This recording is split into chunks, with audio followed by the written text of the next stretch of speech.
Hi, I'm Paul Blane and welcome to a very special edition of Behind the Briefcase. This is a Christmas special, so we're all in Christmas cheer. And we have got some fantastic guests with us today, and we're going to be talking about very important subjects that don't just always relate to health and social care, but business and life in general.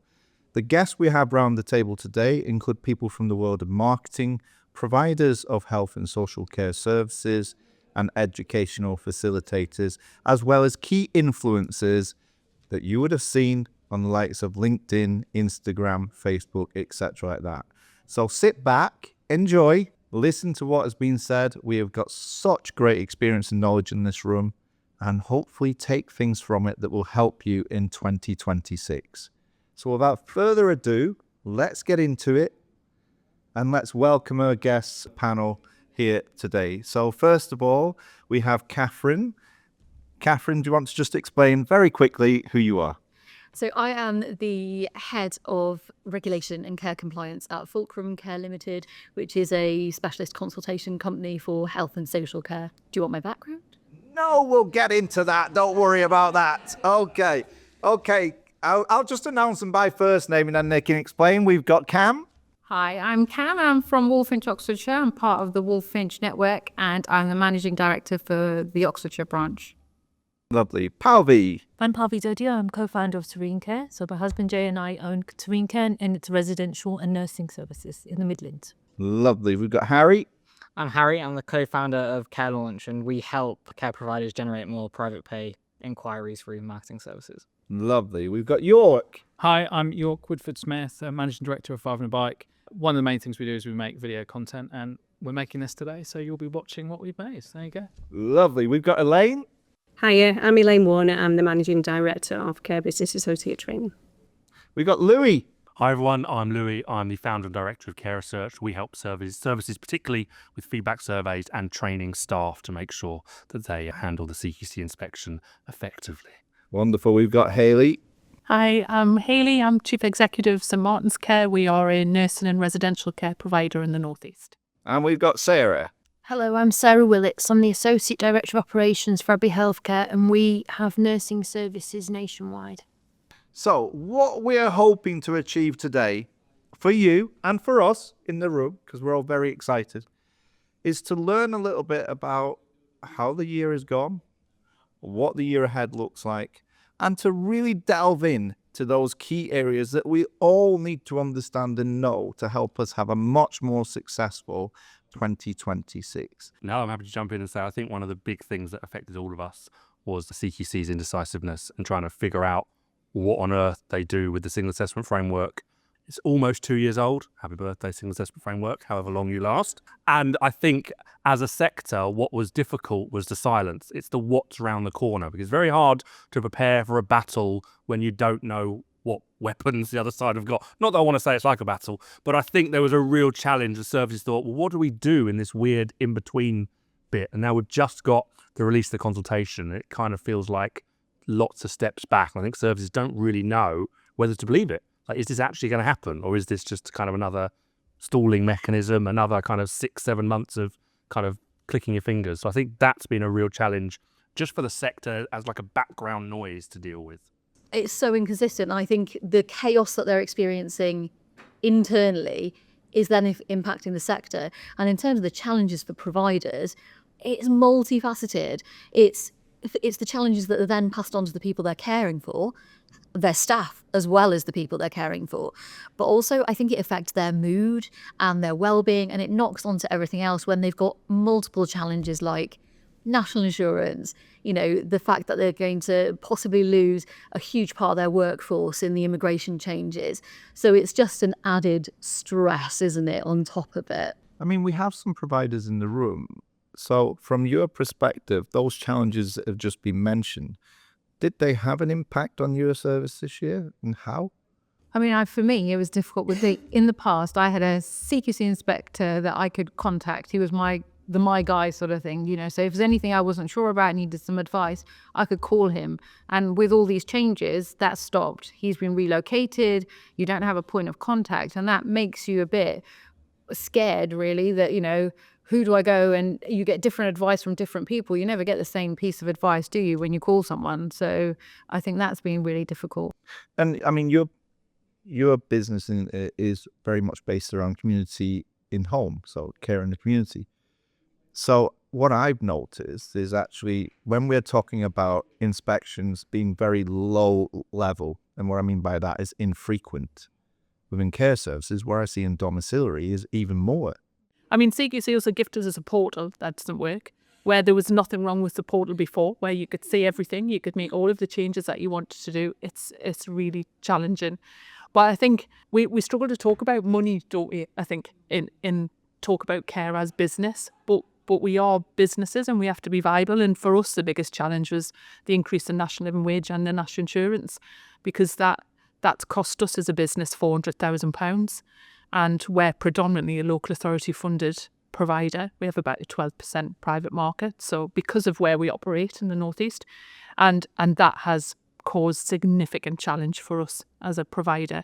Historically, the local authorities would always match the increase, so you would still be in a standstill position, but you were no worse off. Now we got 5%, 6%, our costs went up 11%. And so every year that happens, over about the past 3 years, we were proudly and above national living wage. So it's been a really challenging year for us financially. Well, I mean, I guess we've got one cake, haven't we, to cut? So if a higher percentage is going on certain costs, then that naturally will reduce the amount you can spend on investment. You know, there's the big push towards digital and all of those things. I mean, we try very, very hard as a resilient business. You want to deliver the highest quality service that you possibly can. So I think you do try to find a way, don't you? You know, care providers, I think they're very resilient people. I think our biggest challenge has been uncertainty, because you can be resilient when you can make a plan, you know, and you can see what the problem is, then get up the next day, right, let's make a plan, how do we deal with this?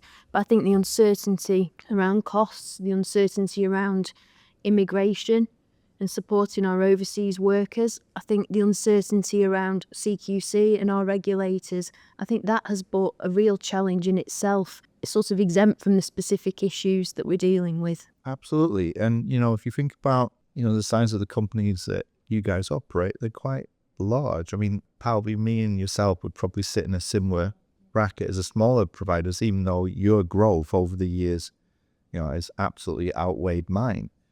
But even at that point, when you're looking at the larger companies who can potentially absorb costs, and I mean no disrespect at that, but normally the war chest has been building up a bit higher over the years, it's the smaller providers that we're finding having to close the doors because they just cannot operate anymore under the strains. So I agree with a lot of everything that everyone said, but I think from our perspective, we buy turnaround homes and a lot of them are at closure point. So then again, Jay, my partner, very brilliantly will get them at a price that, as long as we can fill it with local authority, we will be able to make some profit. Yes, we've had to pivot so many times in the last 1 or 2 years from things that we did not expect.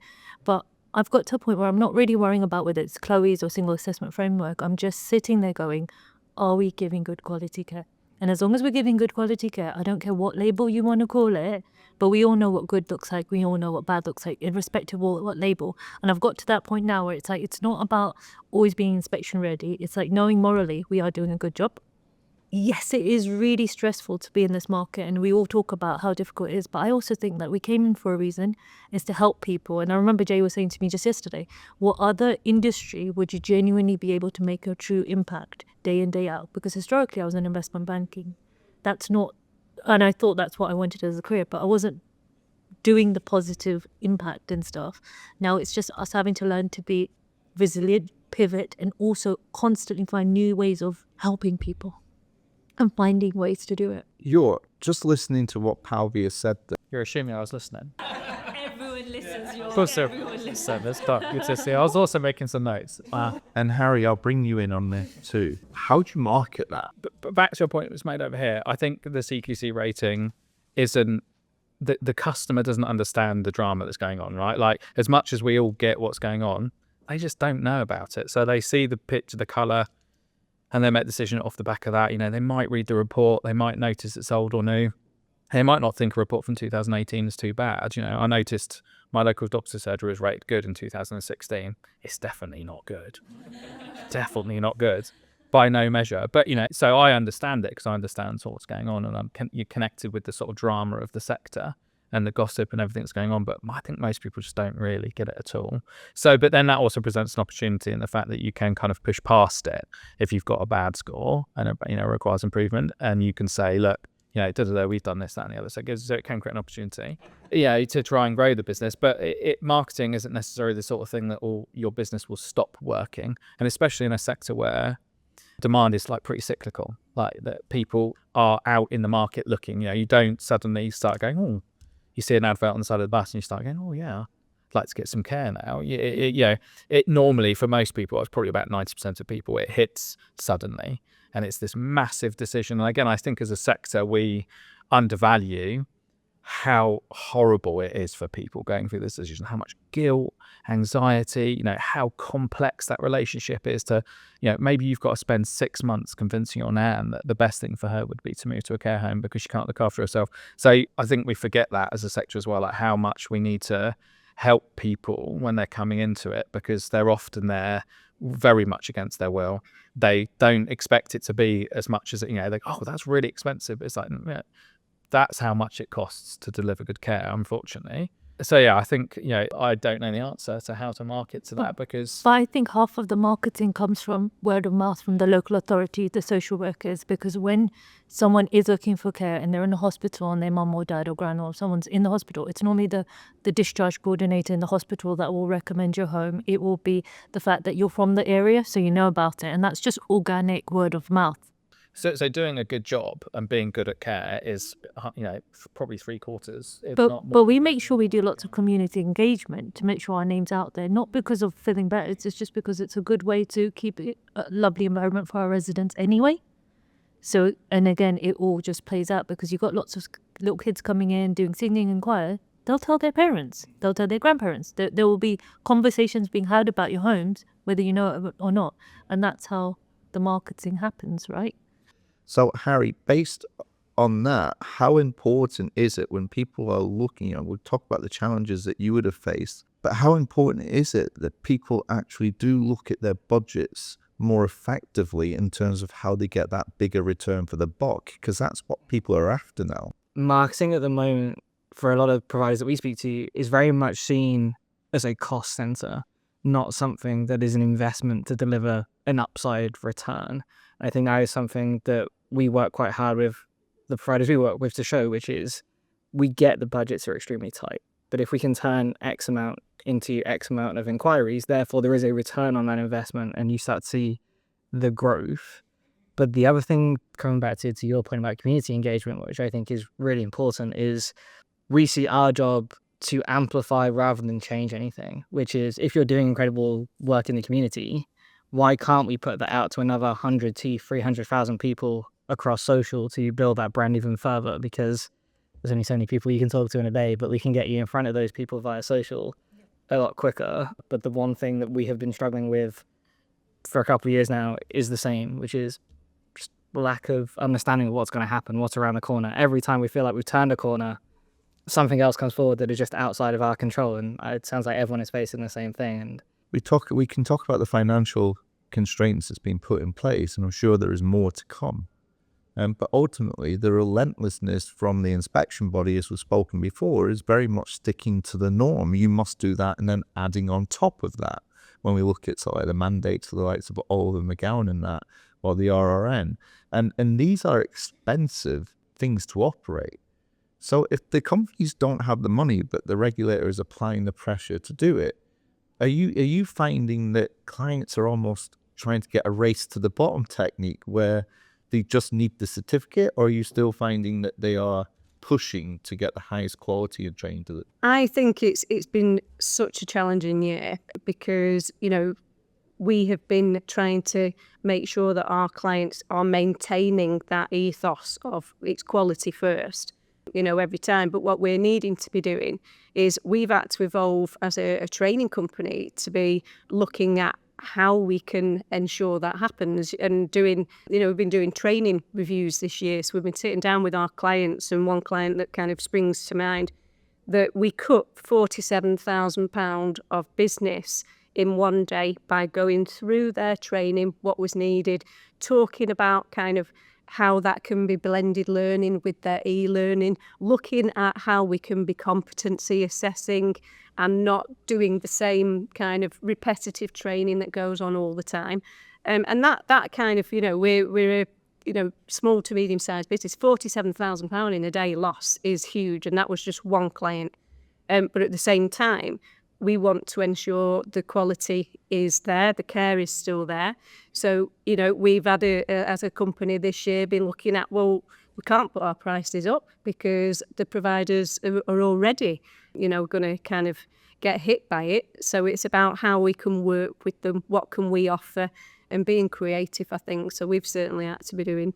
And in terms of just coming in on that from the business challenges, I think anybody listening to this, I think the press can run away with a few things. I think they believe that, and I'm trying to put this in the nicest possible way, but they believe that everybody that runs a business, or they're portraying that everybody runs a business, is this mega multi-millionaire / billionaire who this year holidayed in the private yacht off the shores of Cannes, which ultimately, no, that is not the majority of businesses within the UK. In fact, I don't know what the exact percentage is, but the majority of businesses are small operators, and it's those small operators that run the economy. So if you start to target them, you start to see a demise in job losses. And we need to change the mindset of people to realize that whilst they may be feeling financial pressures, so are we. And one of the things that I spoke with my teams about this year was, how do we keep everybody in a job? It's changing the landscape, though. When you look at the landscape at the moment of social care, and you look at some of the American REITs coming in and the big investment firms, it's almost like some of the smaller providers are almost being pushed out, and you're losing that sort of local. There's a feeling with a small provider that you don't get with some of the bigger providers. And I think, you're losing that. But around that, it's the marketing and the training. We've seen a very recent, haven't we, issue where a provider has not provided training, and that is going to be catastrophic for them, based on the fact you haven't invested in something like training. Because actually you kind of go, well, is it worth that money for an e-learning system or having a really good quality training? Yes, it is, because unless you have to invest to make the money, because otherwise you're going to get that inadequate rating, you're going to get that enforcement notice, and then your business is gone. And that's sadly at the moment where the power sits with the regulator. And I think, what Harvey was saying is really important about making sure you're providing good care. But I'm increasingly seeing providers who are providing good care but actually still being battered because there's no salt and pepper on the tables, or the menu isn't stuck on the wall. True story, that was in an enforcement notice. So, it's really difficult, because at the most basic sense, you say, well, just meet the regulations. And it's not that. It is about the marketing. And the social stuff that you were talking about, Harry, is really important. Because what I'm seeing now, within Fulcrum, we don't just do sort of rescue. We help people become sustainable and profitable. And one of the things we're seeing now is that, care homes don't have a social media page, don't have any reviews on their carehome.co.uk. We're becoming a digital generation. But in terms of, if I was to look at it, when we went through periods of time where it was affluent, when you go into times of hardship, it's a good time to look at where you have been wasting money. And I think we see a lot of wastage. So just going back to the world of training, yes, the regulator is relentless in their approach of what you need to do. And really me saying this as a training provider is quite foolish. But we have been doing needless amounts of training for years and years. The same training continuously over and over and over again to tick a spreadsheet. And that whole ethos needs resetting. We have invested in the trainer-trainer model, using our operational management team, our registered managers, and some of our quality leads who now do movement assistant, emergency first aid, safeguard. And I'm looking for something around medication, so that we can be a bit more proactive in our competency assessments. At the moment, I think we like mark our own homework a bit with medication. So I'm playing around with some ideas around how we do that. But it's so it frees up our training budget so that we can do some of, not all of it, but we can do some of the nice to haves. That does make a difference to the people we support. Yeah, we've got a similar model to that as well. So we've got an internal person, so we can get people through training and out on the road quickly. Also with Oxfordshire, with the e-learning, with Click Learning, Oxfordshire County Council pay for it. So the e-learning for us is we just got to pay like 50p per person. That's only if they're active on the system. So when they've done the training, we make them inactive and then we don't have to pay for them. So we save a lot of money that way. So we can invest in other things. So we've got people on career pathways doing their level 3s and 5s and stuff. So I think it really does help, but I suppose each county is different. Well, that's the only county that I've heard that from. There's a couple up north. Initially do it was free, but now we're paying a small amount. Yeah, a couple up north do it, and a couple up north do it through the NHS. So they partner with the NHS Trust and pay a small amount, and the NHS Trust will provide the e-learning. So Sarah, you're located in a number of counties. Do you access anything like that from your county? No, I think Lancashire used to be good for the NMDS. Yes, it did. And we used to get quite a large workforce fund from that. I think every locality is different and there'll be different things we can access, If you look across the local authorities, you're getting depending on the local authority, depends on the fee rate that you're going to receive. And councillors are determining their own budgets and they're determining their own percentage rises, and that can be based on the collective of what they've got coming in. So if you think about if you have a very aged area or location, then your expenditure through your social care budget is going to be enormous, but you're actually collective through council tax, etc. I have that one complaints training. I have somebody else who want this. So there's no consistent approach. So when you're trying to look at your training budget, you have to remember, that local authority need that, they need that, and how do we do that? And often we're just putting a bit of spin on it, to be fair. And it's ridiculous, isn't it? Like, as a nurse, I find it really insulting that if I was to go into a care home, I have to be assessed as to whether I can give a tablet. Well, I did a 3-year degree and I've got 20 years experience and I've had no gaps in my practice. So why on earth do I need to be assessed as to whether I can put a tablet out? I understand for someone without a medication background. So I think we've almost gone... You can only give that tablet to the resident who's commissioned on a nursing bed. Yes. You can't give that tablet to somebody on the next unit who's on a residential bed. It's like a different rule. You know that you open the windows and you close the curtains and don't sit people out in the sun. But it's almost like social care, I'm going to be a bit controversial, Paul. It's almost like social care is seen as the dumber relative. Absolutely. Yeah. Absolutely. So there's definitely like a stigma around, you're just a carer or you're a care home nurse. Actually, what these people are dealing with is so complex, much more complex than what I deal with when I do my clinical shifts in an admissions ward. These are people with complex mental health conditions, complex behaviours. They are acting as a de facto step-down unit for NHS hospitals. And when you look at the behaviours, if you look at someone in a complex setting that's got complex behaviours who is under 65, perhaps in their 30s, they might have 2-to-1 support. They might have, a really high level of support. You look at somebody with dementia with just as complex behaviours. Oh my God, that local authority, there's absolutely no way you're getting 1-to-1 unless they've had 200 falls in a month or they've assaulted another resident. So it's almost like there's a bit of ageism within the sector as well, where I think people see older people as not their problem, and we can make do. But when I actually look at now how much it is costing for people to remain at home with 24/7 support, we are talking thousands of pounds a week. And for that, they get a member of staff living in their property, which they have to accommodate and often change the environment for that person. But Harry, you mentioned that you sort of newer into the industry in relation to the business venture that you're in now.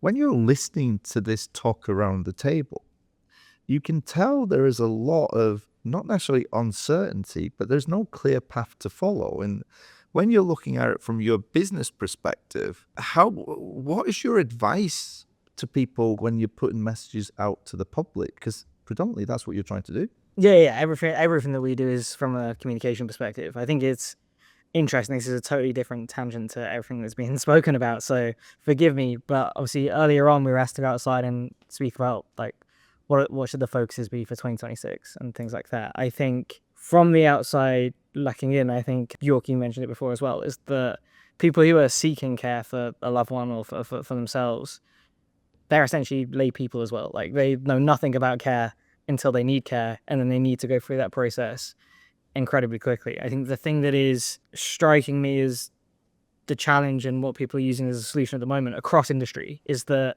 we have this new shiny thing called AI, and we're looking at that to solve many of our problems because you no longer have a people problem. Like for most businesses, one of the biggest costs is people, or potentially we can use AI to eradicate some of that cost.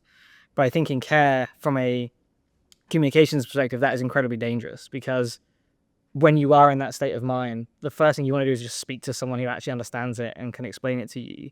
And the big thing that I said for 2026 is, like, please don't forget that. Like, just by being human, you're probably going to be doing a much better job than many others. If you can just be the person on the end of the phone that can hold the hand through the process, it doesn't really matter how you communicate it. If you can just tell them the clear path that they need, that is great. How that helps you guys, I don't really know is the answer. Like it's a messy world that we're all just trying to survive in. But I think obviously, is I think of like if you can look after from a marketing perspective, like that bottom of funnel, like if you can keep people coming through the doors, at least that's enough for you guys to keep the lights on and then figure out where you go from there. But yeah, my message is about being human, I think is what's going on. I think that's a key message. Because they're scared, aren't they? When they call you, they have no idea. They're scared. They don't know what to. And there's so much advice that you can give them.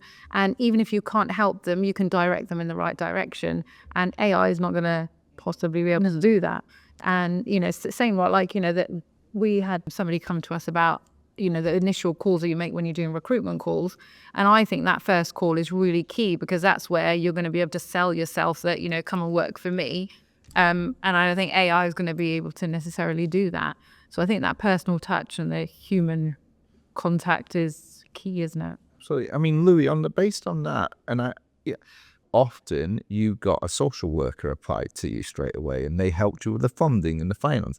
But what you're finding now is they're shying away or they're more difficult to obtain. So how important is it for people to really become experts in everything from the funding cycle to the care provision? I think there is a lot of work the sector needs to do in celebrating and showing that extra level of life that care can give. It's not just waiting for Godot, that actually lots of people, when they join a service or they get home care, it genuinely makes their last years better. Because I think there is a narrative of kind of sitting in a room on your own, eating custard, having a horrible time by people that don't care about you. And I think that's a really big issue socially that we're having to turn the tide on, that it's not a bad thing to have care. So I think as providers and owners and stuff, it's our job to just always be showcasing what's great about care. It should just be a given that you're talking about how great your care is, you're talking about how great your care is, you're doing it because why would we not? And it's not about the commerciality of funding, financing, occupancy. It's just because that is the right thing to be doing. It's when you bring someone into your business, your job care, however, it's because we want to give them the best outcomes to make sure we're helping them. I think the government has confused everyone, and I think we have to remember it's not just about local authority not wanting to fund those residents. We're all just battling this really difficult, complex situation. They are, we are. So we need to stop thinking that the local authority aren't giving us the right residents. They've got this tiny, tiny budget, and they're so stressed as well. Because I don't want the negativity of social care is bad. It's amazing. We're making so many positive changes every single day, making a difference. I just don't want that love of the sector be taken out, not by us. We could be much more collaborative as a sector. I agree. If we could. People are always going to need care. It's not that this sector is going to disappear.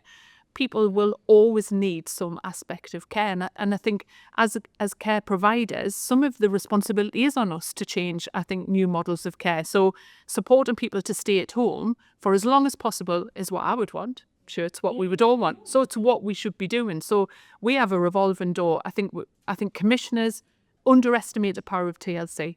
So 2 weeks for somebody who's recovering from illness, who doesn't have anybody at home, doesn't have a local network, can stop them turning night into day, manage their meds properly, they can put a bit of weight on, and then you can return them home and never see them again. That surely has got to be the right thing to do. But as a provider, that is what we should be doing. We should be supporting people with short interventions, being a revolving door. Then you maintain contact with them, have a partnership with a local dom care provider, and you share that experience so that that person has continuity, they have the same people, all of that stuff. So that's, as a provider, I think so although I agree, I think we need to be careful we don't suck all of the joy out of what we do by focusing on the things we can't control, but we can control that in terms of what our purpose is. Those new models of care have to come from us as providers. But it's a balance, I think, because I think positivity is really impactful and it's important. Yeah, and then it's difficult when we sat in a room with providers who I know are under pressure in their different ways, and it's about, there's different things. But most of the time, a story that stood out to me really early in my care career was I interviewed this chap. He was 92, and he was like, me and my wife decided to move into a care home when we turned 90 because it felt like the right place to be. It felt like a sensible decision. 6 months later, his wife got ill and passed away, and he was like, we were in the right place for that to happen. We had the right support around us, and now I live in this place where I've got friends. I can go back to my own place, but I can get involved. I can go onto the dementia floor and do things and help with that, and I can be an ambassador for the care home. Yeah, I think that sort of quality of care does cost a lot of money, and you've got to be prepared for that. And I know a lot of people aren't necessarily in that position, but I think positivity is the thing that sells. You don't really, you wouldn't make a video about how you can't fill your beds in your care home because it's not gonna help you fill your beds in the care home. Looking at it from a marketing perspective, I think the bit that we don't do well as an industry, you've got that story that you talked about there. And there's so many, everybody around this table would have so many of those stories, but then we don't create the narrative for the story. And I think that's the bit where collectively there's a lot of work that we can do, because when you talk about it from an individual perspective, if we all keep being competitors of each other, we are going to, it's almost like death by 1,000 cuts. That's what we're doing to each other. If we unite, all of a sudden we can make changes. And one of the biggest things that I would take from that, and I've often said, is if every care home in the country made the decision just for 3 or 4 days they were going to take no new admittance from the NHS, watch how quickly government ministers want a meeting round the table with you, because you would bring it to its knees and people would see the importance immediately. So announce their general strike. As a sector, we need to be doing more collaborative working, not just with each other, but also cross-sector, such as children. So I'm from a children's background predominantly, right? They are facing exactly the same challenges that adult care are facing. So we were talking briefly before about, the local authorities. I've worked with local authorities for 20 plus years, and every single year they are getting hit with having to shred their budget. And I think there's also cyclical things as well. So they'll close all the children's homes down. So they'll then go to the external private providers, and then they'll stop using the external private providers because they're too dear. So they'll build all the children's homes again. So there is a cycle, and they are facing exactly the same pressures with Ofsted, the same as all of the other, adult regulatory bodies. And we do a lot of stuff, adult care, children care, not enough together. Equally, we there's no point reinventing the wheel, right? And we need to be doing enough more collaboration. And Sarah was mentioning earlier about one of the things that you're on. Do you want to go into with that now, Sarah? So I think you're on it as well, Katherine, the Quality Leaders Group. And that's a really good pool of resource for us. You see true collaboration there between providers. We've got sole providers, and then we've got very large national providers on there. And it's a term of reference and support for everybody. So if someone's looking for a policy, we might share policies. I've had people sense checking policies for me, sending them back with their thoughts and things on them, and starting to pool and share the knowledge that we have rather than trying to reinvent the wheel. I think that collaboration is looking within your own networks as well, but there is that competition thing. I think if you're good enough though, and you're confident in your business, then there's no reason why you can't collaborate, isn't there? But Katherine, we see that in when we deliver open courses. And people underestimate, it was mentioned before about, would they steal their staff? I've not yet seen that happen. But what I do see in open courses is, be it carers or managers, being able to share experiences with each other and realize that whereas they thought they were isolated within their care setting, the reality is it's the pressures faced across the entire industry. So it actually does mean that the grass isn't greener on the other side. I think that's a really good key point to move it into something that I think has been a problem in the industry for such a long time, and that is recruitment, particularly recruitment around younger people coming into the industry. Because without people, we're screwed. Now, if we went back maybe, I'm not sure, maybe 5-6 years ago, where recruitment was a serious issue, we kind of found a way around that to fill a lot of the voids, and there was a lot of the voids, with the overseas employment. We've seen a rapid increase of overseas workers coming into the UK market, and that has brought different cultures and different ethics. It brought problems in the beginning, but they've settled and have eased. But now we're actually seeing government changing the goalposts again in relation to those visas. And ultimately, if that gap starts to reappear, we haven't addressed the original problem of why the gap was there in the first place. It was one of our big strategies. I think we're talking about immigration, so it's not just a social care issue, is it? It's a national issue. And if you look at the skills for care data around the vacancies that we've got in the workforce, I think at the moment it's sitting at 1 in 12 vacancies. That's if you go across domiciliary and social care. But skills for care saying that is an artificially low representation, because so many of our vacancies have been filled by overseas staff. So come 2028, if what the white paper saying is correct and there'll be an end to sponsorship and overseas workers, then we are going to have a huge gap in our market, and we're also going to have a loss of a great number of skills, and we're going to have a loss of some really thriving communities. We have people working for us who've chosen to come here, make their homes here, and a home is a building, isn't it? Until you bring your staff members in, it's the staff that make that home a home. Other than that, it's bricks. And I think that we either have to accept that people in this country don't want to do the work and therefore we fill it with overseas. We either accept that is the status quo, or we have to do a massive rearticulation of the role.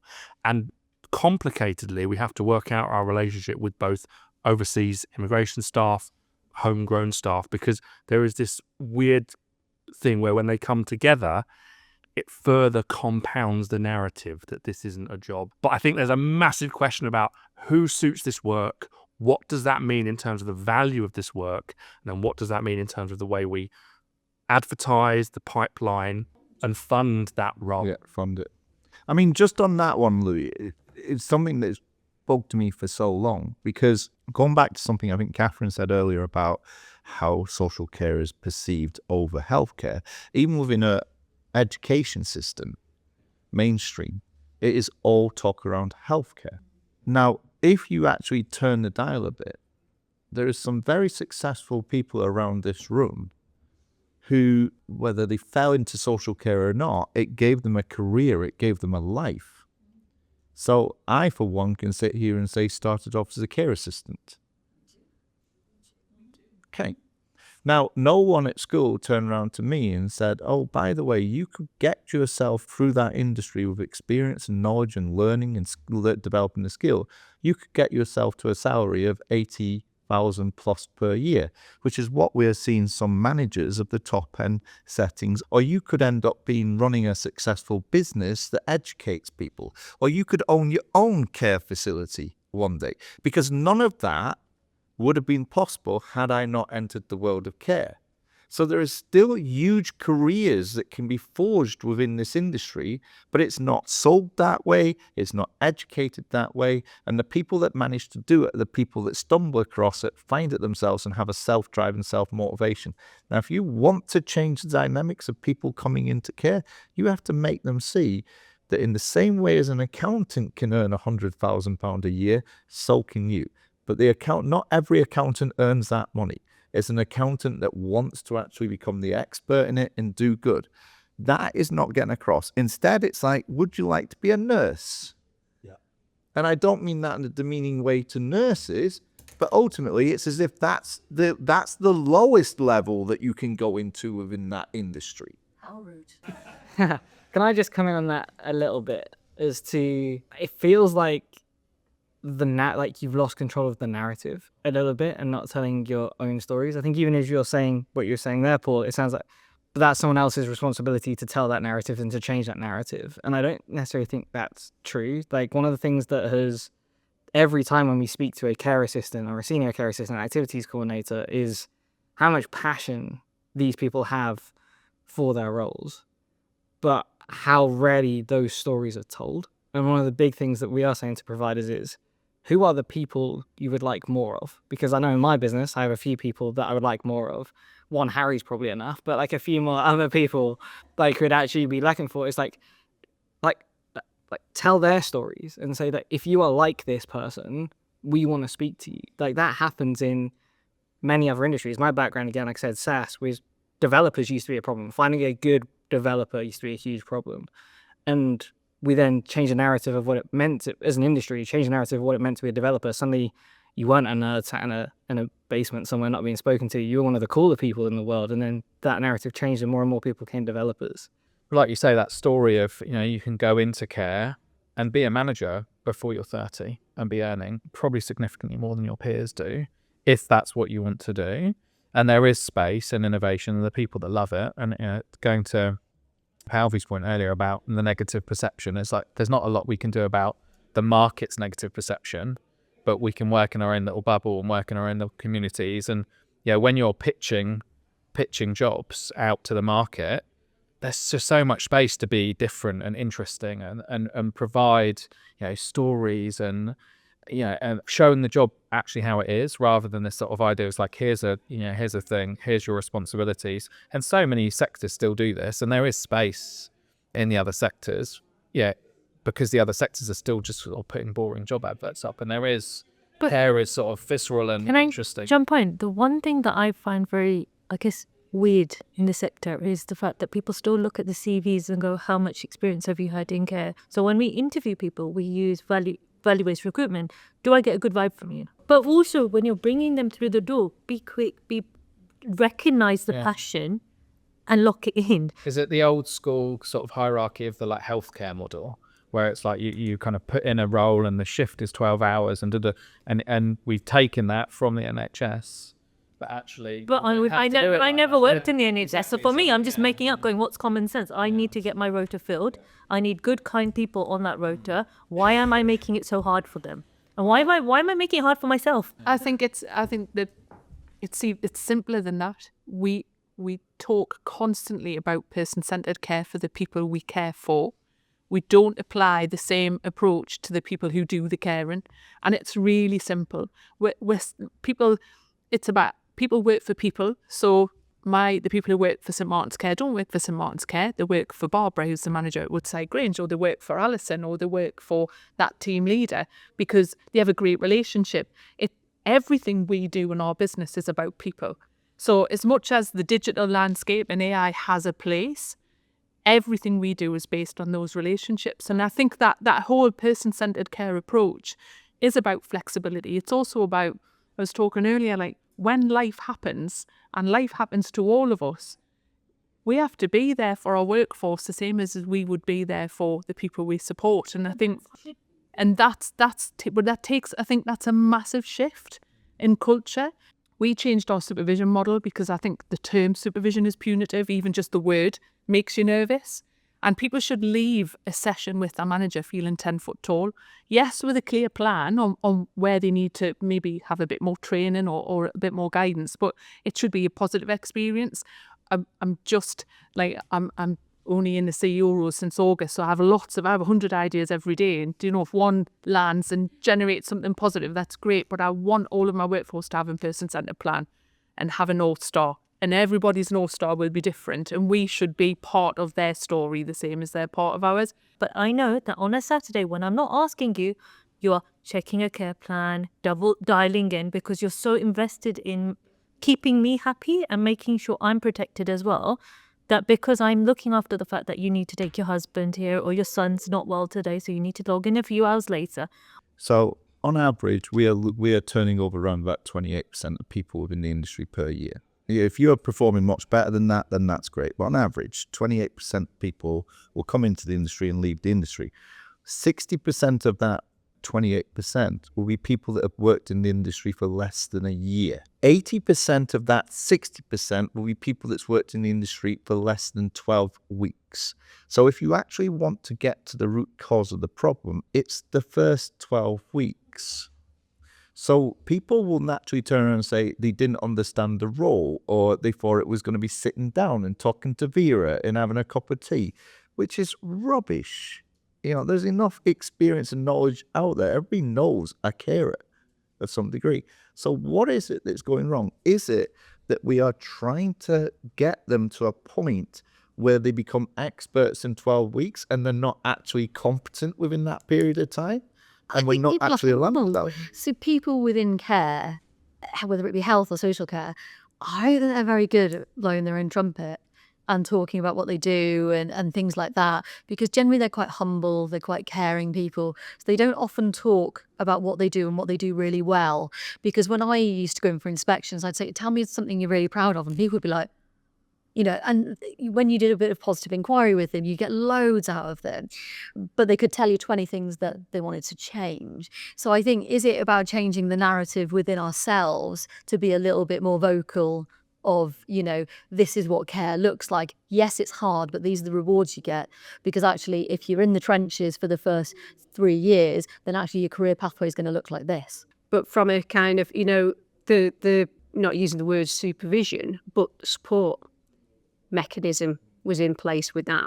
And obviously, kind of, I'd come from running my own business and seeing how the organisation changes have impacted on me being able to run my own business, such as local authority cutbacks, budget restrictions, and you kind of, started working, all the hours under the sun, and then you're finding 5 years on, you now need to go and look for other work.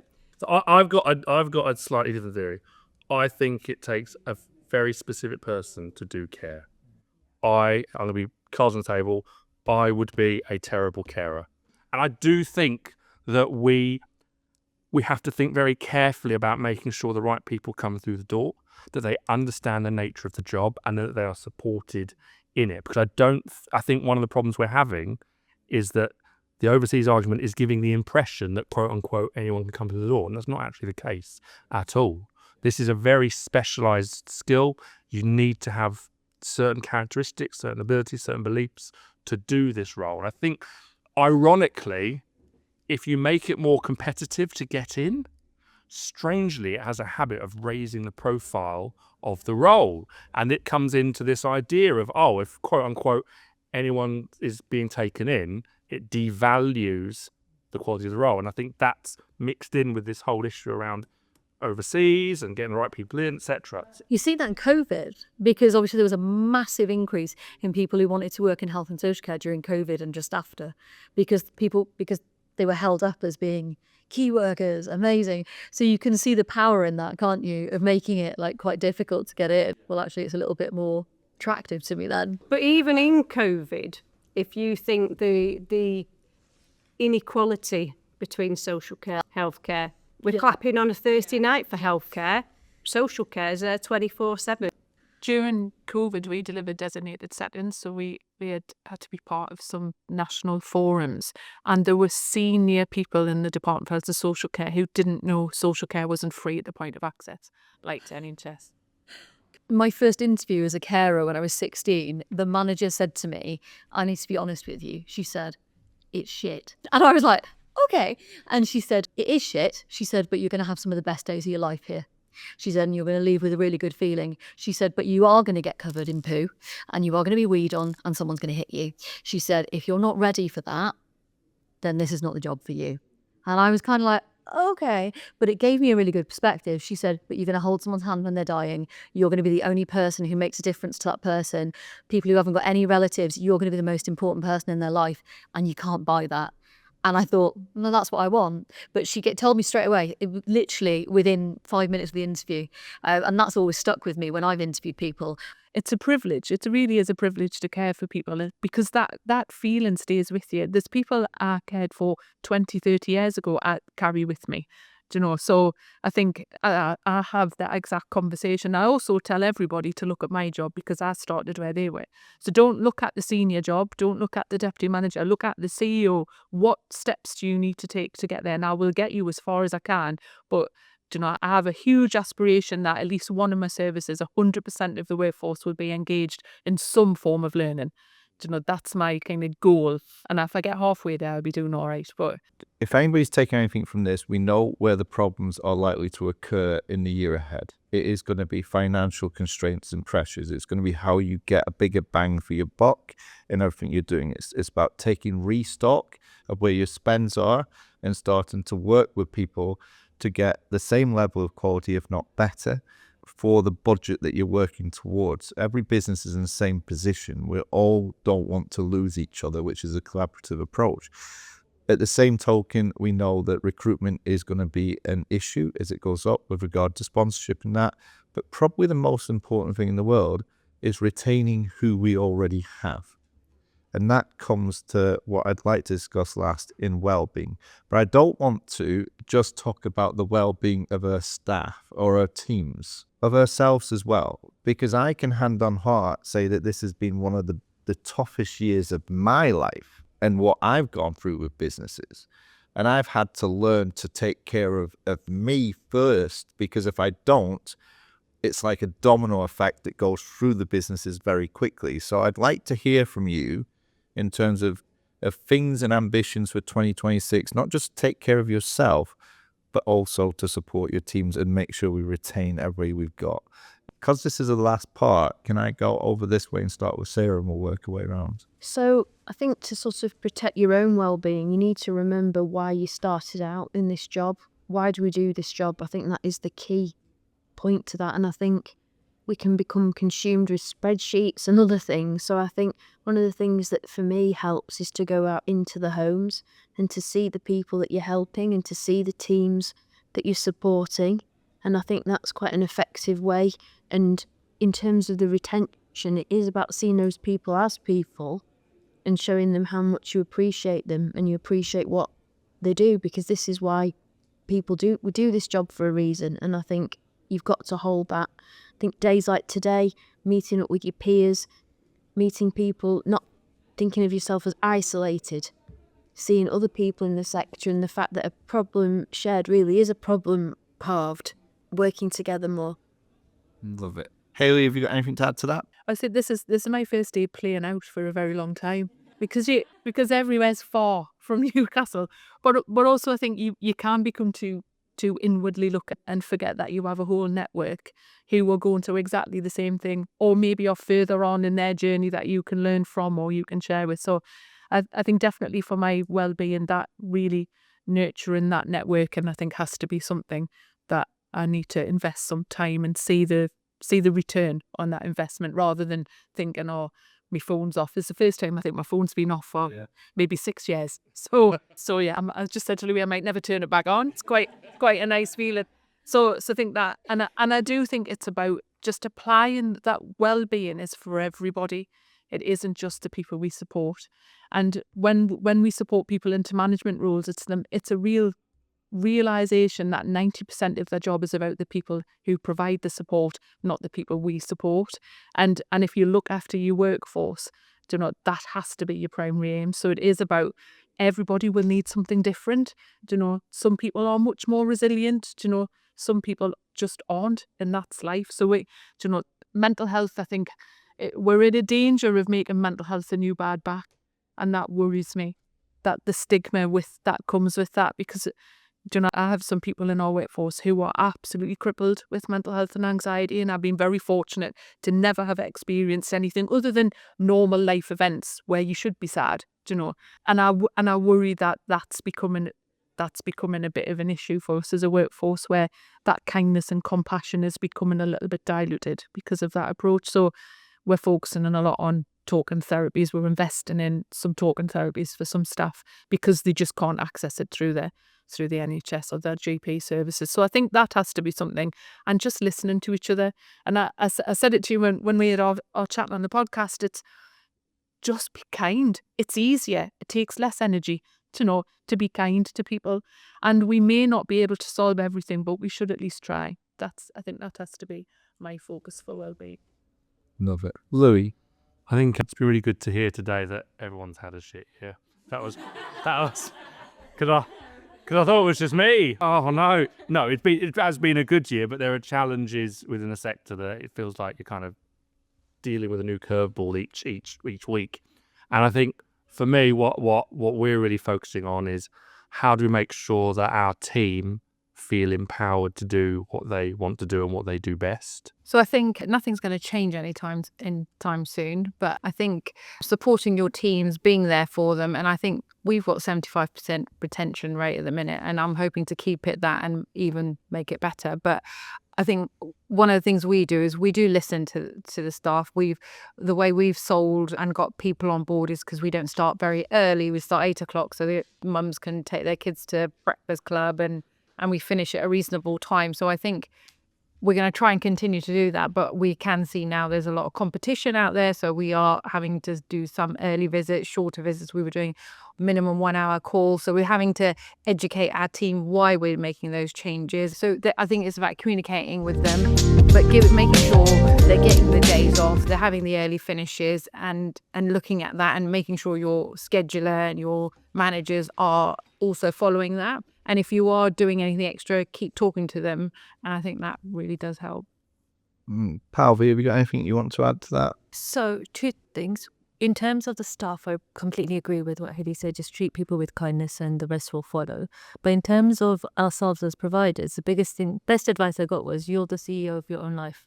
Anything goes good, it's your fault.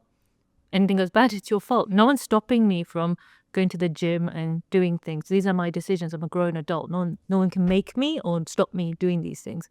So I remember someone gave me some really good advice when I was like in a dark place going, oh, this is really hard. And they're like, so change it. Who's actually stopping you from living the life you feel like you want to do? No, I can't do everything tomorrow and make all the changes I want to change. But I can make one incremental change. So now I have got time to read a book, go to the gym and do all the things like travel and things like that, because slowly I realize this is my life. This is my one chance to do what I want to do. I'm not just a provider. I'm also a mom. I'm a wife. I'm a daughter. I've got all these other aspects of me. So again, I very much invest in my team, and that's so important. But they only get the best version of me if I'm a good version of me. And if I'm just tired, broken, working crazy hours, angry, bitter, whatever, why would I would end up being short with them and not as compassionate or anything. But if you start with yourself, put your mask on first and then follow, all those other sayings we know. Do it that way. And honestly, since I've started doing that, it isn't selfish to do kind things for yourself. I absolutely agree with that. And just to close it up, I think one of the most important statements that you can tell yourself is don't wait until January the 1st to change your habits or to set your goals. Do it now.